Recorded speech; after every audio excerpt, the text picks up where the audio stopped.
तर नमस्कार मित्रांनो, मी राजीव कांबळे तुम्हा सर्वांचं पुन्हा एकदा नवीन व्हिडिओमध्ये स्वागत करतोय। तर मित्रांनो, आज एक आपण इंडिकेटरचा ट्रेडिंग सेटअप बघणार आहे। तो आहे इंडिकेटर EMA काही काय कॉमन म्हणजे नॉर्मल इंडिकेटर नाही आहे, तर ही इंडिकेटर एक पॉप्युलर इंडिकेटर आहे आणि आज या ठिकाणी मार्केट पण लाईव्ह आहे। बघू आपण प्रयत्न करूया लाईव्ह मार्केटमध्ये जर याचे रिझल्ट आपल्याला दाखवता येत असेल तर एकदम चांगली गोष्ट आहे, आणि आता आपण याचं बॅक टेस्टिंग करून आपण याचं पेपर ट्रेड पण करून ह्याच्यावरती म्हणजे कन्फर्मेशन घेऊ शकतो आहे की हा ट्रेडिंग सेटअप कसं काम करतो आहे म्हणून। ओके, आणि जर ट्रेडिंगच्या सेटअपमध्ये जर ॲक्युरेसी चांगल्या असेल जवळपास 70-80% तरच तुम्ही याचा वापर तुमच्या मर्जी तुमच्या जबाबदारीनेच करावा। कारण की हा व्हिडिओ मी फक्त आणि फक्त एज्युकेशनल हेतू म्हणजे एज्युकेशनल नॉलेजसाठी बनवतो आहे। बाकी कुठल्याही प्रकारचं मला तुम्हाला फोर्स करायचं नाही आहे की तुम्ही ह्या स्ट्रॅटेजीचा वापर करून ट्रेडिंग करा म्हणून मला अजिबात तुम्हाला सांगायचं नाही आहे। फक्त शैक्षणिक हेतूने मी हा व्हिडिओ बनवतो आहे। बाकी तुमची मर्जी आणि तुमच्या जबाबदारीनेच तुम्ही ट्रेडिंग करावा।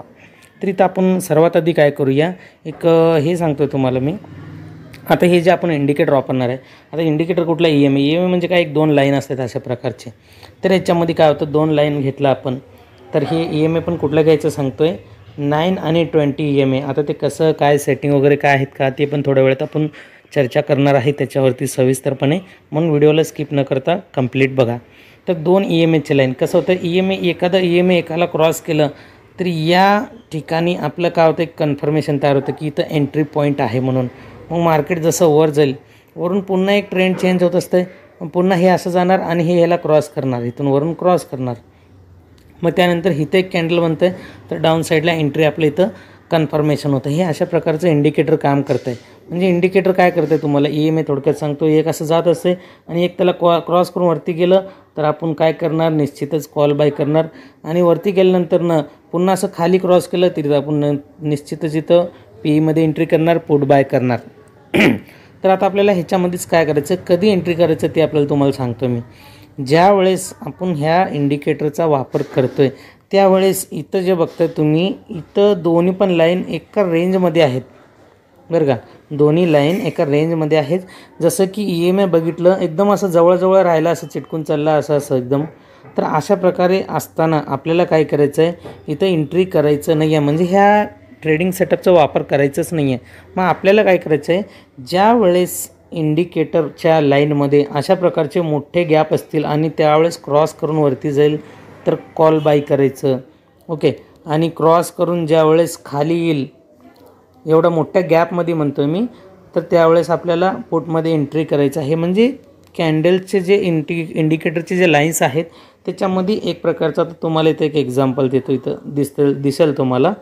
तर इथं बघा, इथं काय आहे, या ठिकाणी आपण बघितलं इथं दोन्ही लाईन्स एकदम चिटकून होते, तर या ठिकाणी गॅप भरपूर आहे दोन्ही लाईनमध्ये, इथं गॅप भरपूर आहे। तर अशा ठिकाणी आपण इंडिकेटरचा वापर करू शकतो आहे। तर आता इथं बघा, इथं सर्वात सोपं एक एक्झाम्पल देतो तुम्हाला। आता इथं काय झालेलं आहे, क्रॉस ओव्हर केलेलं आहे, काय इंडिकेटरनं इथं क्रॉस ओव्हर केलेलं आहे। तर क्रॉस केल्यानंतरनं ह्याच्यावरती एक कॅन्डल बनला पाहिजे, जे की इथं बनलं। समजा आता इथं बनलं, क्रॉस केल्यानंतर त्याच्यावर एक कॅन्डल बनला, त्या कॅन्डलच्या हाय ब्रेकला आपण एंट्री करणार कॉलमध्ये। ओके, आता बऱ्याच जणांचं लक्ष या कॅन्डलकडे गेलं असेल की सर इथं एवढं मोठं इंडिकेटर म्हणजे कॅन्डल बनलेलं आहे, तर या कॅन्डलच्या हायवरती आपण एंट्री केलं पाहिजे का? तर इतक्या मोठ्या कॅन्डलवरती आपल्याला एंट्री बनवायचं नाही आहे का? बरं, त्याचं कारण सांगतो तुम्हाला। कारण की बघा, हे कॅन्डलची स्टार्टिंग इथपर्यंत झालेलं आहे आणि एंड इथपर्यंत झालेलं आहे।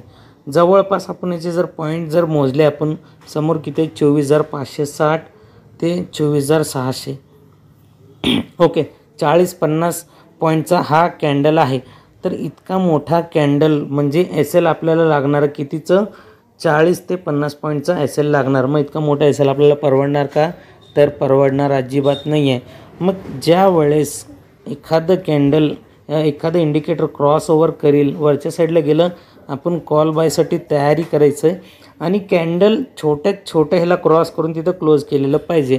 जर एक्झाम्पल म्हणून जर आपण समजूया, या ठिकाणी आता इथं कॅन्डल आहे, क्रॉस झालं, पण त्याच्या अगोदर एक लाल कलर कॅन्डल बनवलं, त्या लाल कलरच्या कॅन्डलचं हाय मार्क केलं, लो मार्क केलं। विचार करा, हाय ब्रेक केलं, कॉलमध्ये एंट्री केलं आहे तुम्ही आणि त्याच कॅन्डलच्या लोवरती आपल्याला एस एल प्लेस करायचा आहे.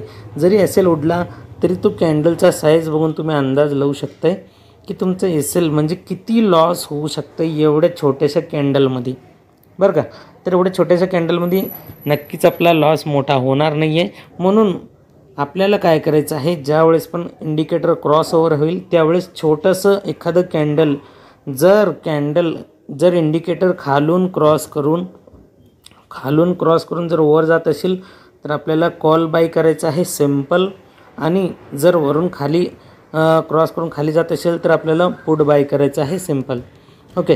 तर इथं काय केलेलं आहे, निश्चितच इथं खालून क्रॉस करून वरती गेलं आहे, आपण कॉल बाय केला. इथं कॉल हायवरती एंट्री करायचं म्हणजे त्या जे कॅन्डल वरती जाऊन पूर्ण क्लोज करेल, त्या इंडिकेटरच्या वरती जाऊन क्लोज करेल त्या कॅन्डलच्या हाय ब्रेक नंतर. आता इथं आपण काय केलं एक सांगतो. आता सपोज करूया लाल कॅन्डल हाय आपण ड्रॉ केलं, लोला पण ड्रॉ केलं. आता वरती काय झालं, हाय झालं आणि खालची काय झालं, लो झालं. त्या कॅन्डलच्या हायवरती आपण काय करणार, इथे कॉलमध्ये एंट्री केलं.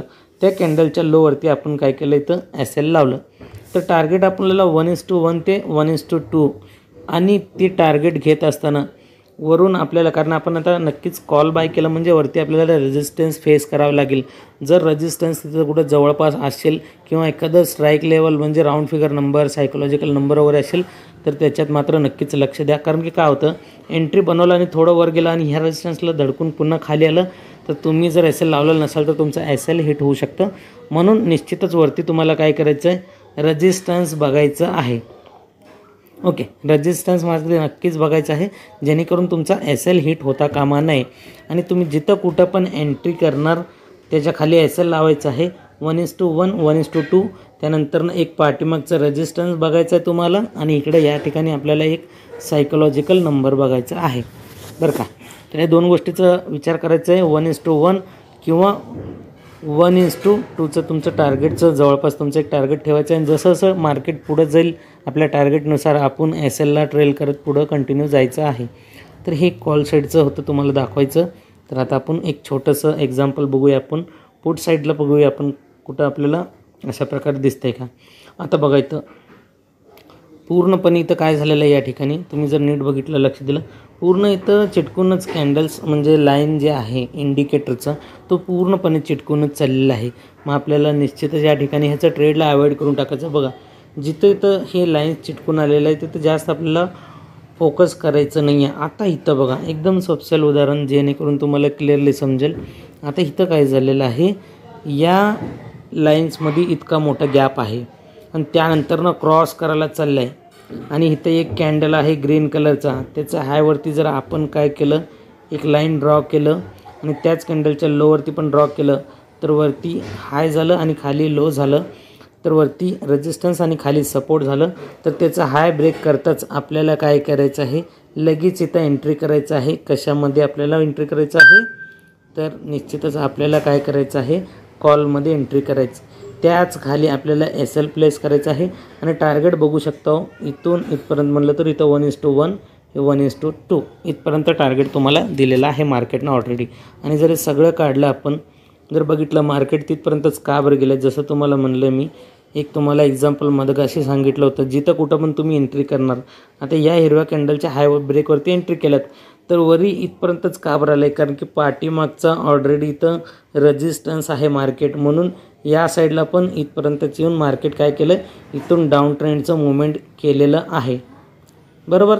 डाऊन ट्रेंडचं मुवमेंट केलेलं आहे. त्यामुळं तुम्ही जिथून कुठून पण एंट्री करताना त्याच्या खाली स्टॉप लॉस नक्की लावा. वरती एंट्रीचं पॉईंट असणार, वरती टार्गेट लवकरात लवकर स्कॅल्पिंग करण्याचा प्रयत्न करा. पाठीमागचा रेजिस्टन्स असेल तर त्याला लक्ष देऊन पुढं तुम्ही टार्गेट तेवढंच घेण्याचा प्रयत्न करा. ओके. तर 2-3 मेन महत्त्वाचे पॉईंट म्हणजे काय, तुम्हाला एकतर काय करायचं आहे, अशा गॅप नंतरनं ज्यावेळेस क्रॉस ओव्हर होतं आहे तेव्हाच इंडिकेटरचा सेटअपचा वापर करण्याचा प्रयत्न करायचा आहे. आणि असं चिटकून ज्यावेळेस चालू असतं त्यावेळेस कुठं पण वरती पण आता जर समजा चिटकून यायला लागला, एकदा वर क्रॉस होतं, एकदा खाली क्रॉस होतं, एकदा वर खाली होतं आहे, अशा प्रकारे गेल्यावर लगेच एंट्री करायचं नाही आहे. तुम्हाला एंट्रीचं परफेक्ट पॉईंट म्हटलं तर का अशा प्रकारे गॅप असला पाहिजे दोन्ही लाईन्समध्ये. आणि त्यानंतरनं एखादं जर क्रॉस ओव्हर होत असेल तर तिथं आपल्याला परफेक्ट एंट्री बघायला भेटू शकतं. आणि त्यानंतरनं बघा इथले तर 2 टार्गेट दिलेलं आहे. एक तर इथं गॅपनंतर आपल्याला इथे क्रॉसओव्हर बघायला मिळालं. कॉल साईडचं ट्रेड इथून इथपर्यंत गेलेलं आहे आणि त्यानंतर एवढा मोठ्या गॅपनंतर इथे क्रॉसओव्हर खाली जर इथून जर एंट्री केलं तिथून आपल्याला बघू शकतो डायरेक्ट इथपर्यंत. जर आपण बघितलं हे लाल कलरचे इथून जरी आपण हे हाय हे इथं कसं आहे लाल कलरचं हे ब्रेक केलं आहे त्याच्या हायलावर मार्क केलं तर मार्केट काय केलं तिथपर्यंतच गेलं आहे. त्याच्या हायला ब्रेक केलेलं नाही आहे. तिथून पुन्हा डाऊन साईडला मार्केट खाली पडलेलं आहे.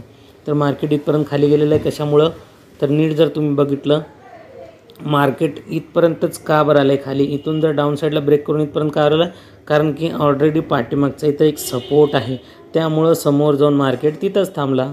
तर हे लॉजिक आहे. तुम्हाला हे पण गोष्टी बघावे लागतील.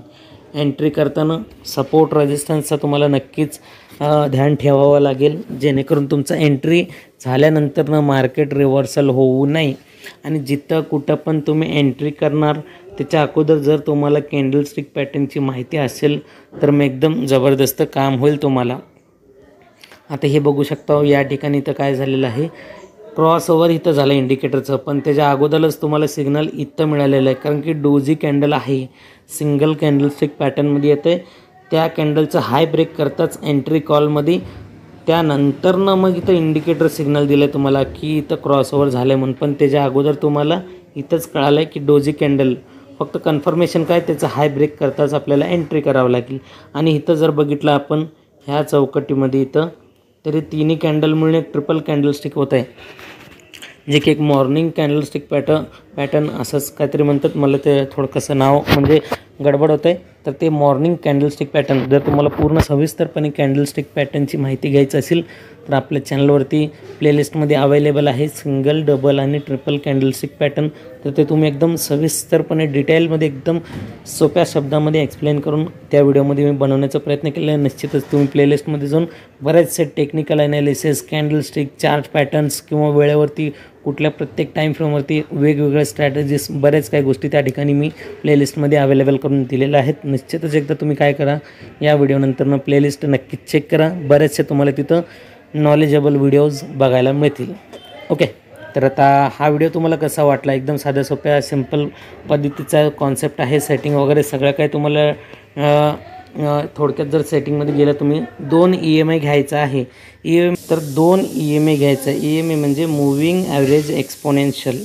तर पहिल्या EMIच्या सेटिंगमध्ये जायचं आहे इनपुटमध्ये यायचं आहे.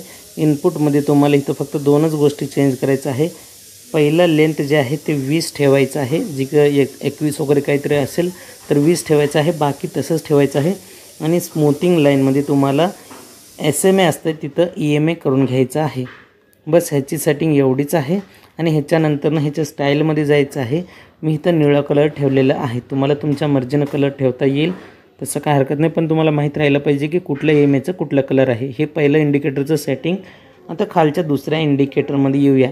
याच्यामध्ये आपण इनपुटमध्ये आलात. इनपुटमध्ये इथं तुम्हाला काय करायचं आहे पहिले आपण 20 ठेवलेलं होतं तर ह्याच्या लेंथमध्ये आपल्याला 9 ठेवायचं आहे म्हणजे ह्यालाच काय म्हणतात 9 EMI. तर बऱ्याच जणाला काय वाटेल 9 EMI म्हणजे 9-20चा टाईम फ्रेम असं वाटत असेल पण 9 EMI म्हणजे एक EMIचं साईज लेंथ 9 आणि एका EMIचं लेंथ जे आहे ते 20 असणार आहे 920 EMI. आणि इथं स्मूथिंग लाईन ह्याच्यामध्ये पण EMIच ठेवायचा आहे. इथं SMA असतं याला EMI ठेवायचं आहे. बस हे झाल्यानंतर ना ह्याच्या स्टाईलमध्ये यायचं आहे आणि ह्याला काळा कलर या ठिकाणी मी ठेवलेला आहे. एकामध्ये निळं एकामध्ये काळं आणि याला ओके करायचं आहे. आणि सेम अशा प्रकारचं सेटिंग. तर तुम्हाला हा स्ट्रॅटेजी कसा वाटला ह्याच्यावरती बॅक टेस्टिंग पेपर ट्रेड नक्कीच करा. आणि जर स्ट्रॅटेजी सक्सेसफुली ट्रेडमध्ये तुम्हाला ॲक्युरेसी देत असेल तरच तुम्ही तुमच्या मर्जीने जबाबदारीनेच वापर करून ट्रेडिंग करण्याचा विचार करावा. ऑफकोर्स तुम्हाला हा व्हिडिओ नक्कीच पूर्णपणे समजलेला आवडलेला असेल. व्हिडिओचा अशाच प्रकारे तुम्ही पुढे जे येणारे व्हिडिओ आनंद घेसाल तुम्ही अशासाठी तुम्हाला या चॅनलला सबस्क्राईब करून बेल आयकॉन प्रेस करा. भेटूया पुढच्या एका नवीन टॉपिकसोबत एका नवीन व्हिडिओमध्ये मित्रांनो. तोपर्यंत नमस्कार.